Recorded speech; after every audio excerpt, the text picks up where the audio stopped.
Dimanche 16 février 2025, le libre arbitre, l'amour et la providence divine. Merci de nous retrouver sur votre chaîne L'Aventure dans la Parole. C'est le début de la semaine et peut-être que vous profitez de ces heures pour faire le ménage ou encore pour être ensemble en famille.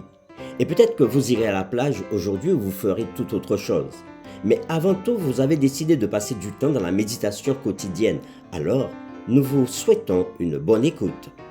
Notre communauté s'agrandit et c'est grâce à vous. Soyez vous aussi actifs avec nous pour répandre le message et vous pouvez le faire en likant, en partageant le lien. Nous vous invitons à vous abonner pour recevoir les notifications chaque jour. Et pour un confort d'écoute en continu, nous vous proposons la playlist de chaque semaine. Le texte à mémoriser de cette semaine que nous vous invitons à dire avec nous se trouve dans Jean chapitre 16, le verset 33. Je vous ai dit ces choses afin que vous ayez la paix en moi. Vous aurez des tribulations dans le monde, mais prenez courage, j'ai vaincu le monde. Nous vous invitons à le redire avec nous. Jean chapitre 16, le verset 33. Je vous ai dit ces choses afin que vous ayez la paix en moi. Vous aurez des tribulations dans le monde, mais prenez courage, j'ai vaincu le monde. Dieu donne-t-il vraiment le choix à l'homme de prendre les décisions concernant son avenir? En quoi le caractère de Dieu le limite dans sa relation avec les êtres qu'il a créés? Les réflexions de cette semaine nous aident à répondre à ces questions et aujourd'hui nous le ferons avec la séquence Notre Dieu souverain. Dieu est souverain, enseigna le jeune pasteur à son groupe de jeunes étudiants. Cela signifie qu'il contrôle tout ce qui se passe. Un jeune, perplexe, répondit « Dieu était donc au contrôle quand mon chien est mort. Pourquoi Dieu tuerait-il mon chien ?» En essayant de répondre à cette question, le pasteur des jeunes répondit « C'est une question difficile, mais parfois, Dieu nous permet de traverser des moments difficiles afin de nous préparer à des choses encore plus difficiles à l'avenir. Je me souviens à quel point c'était difficile quand mon chien était mort, mais traverser cela m'a aidé à faire face à une période encore plus difficile plus tard lorsque ma grand-mère est décédée. Comprenez-vous cela? Après une longue pause, le jeune répondit « Alors, Dieu a tué mon chien pour me préparer au moment où il tuerait ma grand-mère ?» Les gens supposent parfois que tout ce qui se passe arrive exactement comme Dieu le souhaite, ou que tout ce qui se passe dans le monde vient exactement selon le plan de Dieu. Après tout, Dieu est tout-puissant.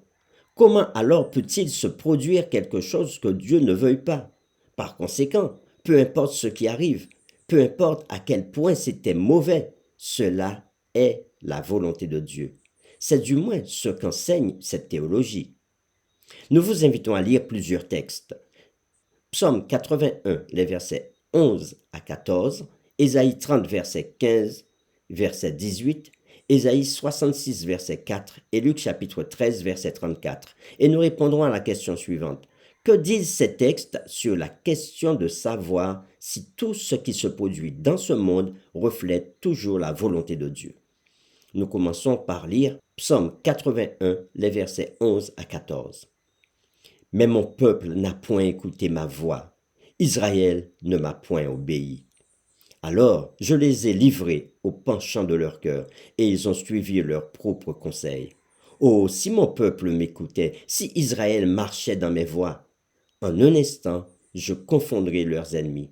Je tournerai ma main contre leurs adversaires. Ésaïe chapitre 30, verset 15. Car ainsi parle le Seigneur, l'Éternel, le Saint d'Israël. C'est dans la tranquillité et le repos que sera votre volonté. C'est dans le calme et la confiance que sera votre force. Mais vous ne l'avez pas voulu. Ésaïe chapitre 30, verset 18. Cependant, l'Éternel désire vous faire grâce, et il se lèvera pour vous faire miséricorde, car l'Éternel est un Dieu juste. Heureux tous ceux qui espèrent en lui. Ésaïe chapitre 66, verset 4.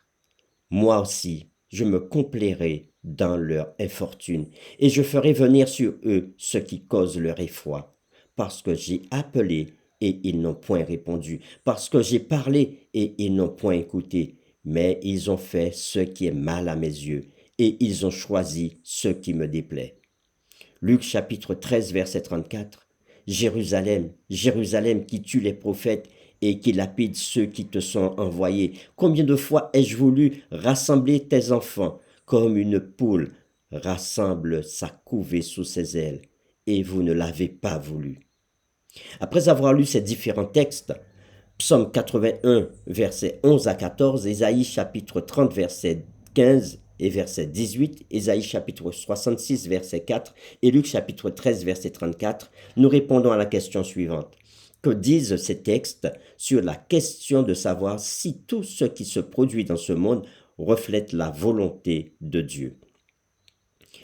Alors que beaucoup de gens croient que Dieu doit toujours obtenir ce qu'il veut, la Bible raconte une histoire tout à fait différente.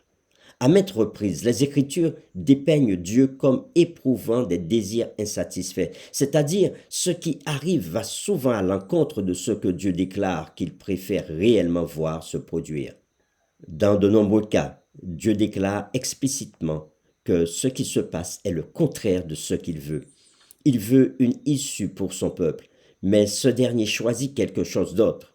Dieu lui-même se lamente et il dit, « Mais mon peuple n'a point écouté ma voix. Oh, si mon peuple m'écoutait, si Israël marchait dans mes voies, en un instant, je confondrai leurs ennemis. » C'est ce que nous avons lu un peu plus haut. Pour terminer, réfléchissons à cette question. Pensez aux implications de toute théologie qui attribue tout ce qui arrive à la volonté directe de Dieu. Quel genre de problème profond, en particulier dans le contexte du mal, une telle théologie créerait-elle?